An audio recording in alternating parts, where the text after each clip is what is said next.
দেখতে দেখতে শীত তো চলেই গেল, চলে আসলো আবার ফাল্গুন মাস। আর এই ফাল্গুন মাসে তো আস্তে আস্তে গাছের পাতাগুলো ঝরতে শুরু করে। আর আমাদের বাড়ির চারপাশে শুধু গাছ আর গাছ, এই জন্যই ঝাড়ু দিয়ে রাখা যায় না। মানে একবার ঝাড়ু দিয়ে গেলেই মনে হয় যে পুরা বাড়ি আবার সে পাতায় ভরে গেছে, এই জন্য ঝাড়ু দিলেও মনে হয় না যে ঝাড়ু দেওয়া। আর অনেকদিন যাবত তো বৃষ্টি না হওয়ার কারণে বাড়ি ঘরে একদম রুক্ষ হয়ে আছে, মানে একদম শুকনা শুকনা হয়ে আছে। এজন্য ঝাড়ু দিলে একদম বালুতে পুরা এলাকা ভরা যায়, ধুলাবালি দিয়া পুরা বাড়ি ঘর ভরা যায়। আর এক বাড়িতে ঝাড়ু দিলে মনে হয় যে এই বাড়ির ধুলা আরেক বাড়িতে যায় পড়তাছে। এই জন্যই ঝাড়ু দেওয়ার আগে আমি পুরাটা উঠান আগে পানি ছিটাই নিলাম, কারণ পানি ছিটাইলে ধুলাটা একটু কম হয়। আর পানি ছিটাইলেও কেমন যেন থাকে না, কারণ রোদের তাপ আজকে অনেক বেশি। একদিকে ছিটাইলে আবার অন্য দিকেরটা শুকায় যায়। মানে আমাদের বাড়ির উঠানটা অনেক বড়, এক পাশ দিয়ে ঝাড়ু দিতে দিতে আবার অন্য পাশেরটা দেখি শুকায় গেছে। মাশাআল্লাহ আজকের রোদটা কিন্তু একদম কড়া ভাবে উঠছে। আমি ঝাড়ু দিতাছি আর মনে মনে ভাবতাছি আমার ঘরে তো অনেকগুলা কাপড় চোপড় ময়লা জমা রয়েছে, তো ওইগুলো আজকে ধুয়ে দিতে হইব। কাপড় চোপড় ধুইলে কিন্তু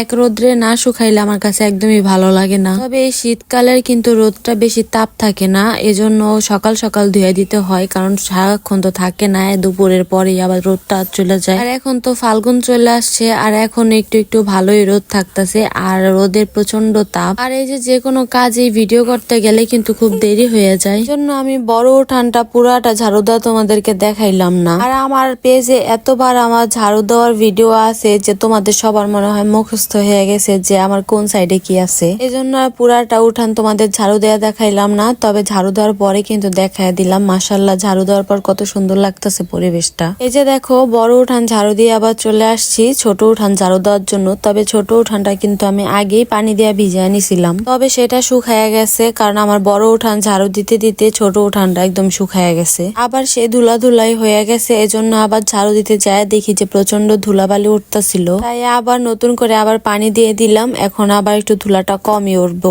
আর ছোট উঠান ঝাড়ু দিতে গেলেই হচ্ছে আমার ঘর পুরা ধুলায় ভরে যায়, এজন্য আমি সব সময় আমার ঘরের দরজাটা একটু লাগাই নিই। আসলে যে কোনো জিনিসই সুন্দর করে রাখলে কিন্তু সুন্দরই লাগে। যেমন আমাদের এই উঠানটাই দেখো না, প্রথমে যখন দেখাইছি তখন কত নোংরা ছিল, আর দেখতেই বা কেমন দেখা গেছে। আর এখন এই যে কত কষ্ট করে ঝাড়ু দিছি, এখন কিন্তু দেখতে বেশ ভালোই লাগতেছিল। আর এদিকে তো আমার ঝাড়ু দেওয়া শেষ, আর আমি এখন চলে যাব অনেকগুলা কাপড় চোপড় নিয়ে। তবে এক বালতি কিন্তু না, আরো এক বালতি আছে আমার ঘরে। তবে আজকে সবগুলা কাপড় চোপড় একসাথে ধুয়ে দিব, কারণ কালকে যদি আবার ভালো করে রোদ না ওঠে। তাই শীতকালটা যে শেষ কবে হবে, একদম শীতের কাপড় চোপড় পরা কবে যে বন্ধ হইব, সেদিন আমার ধোয়াটাও বন্ধ হইব।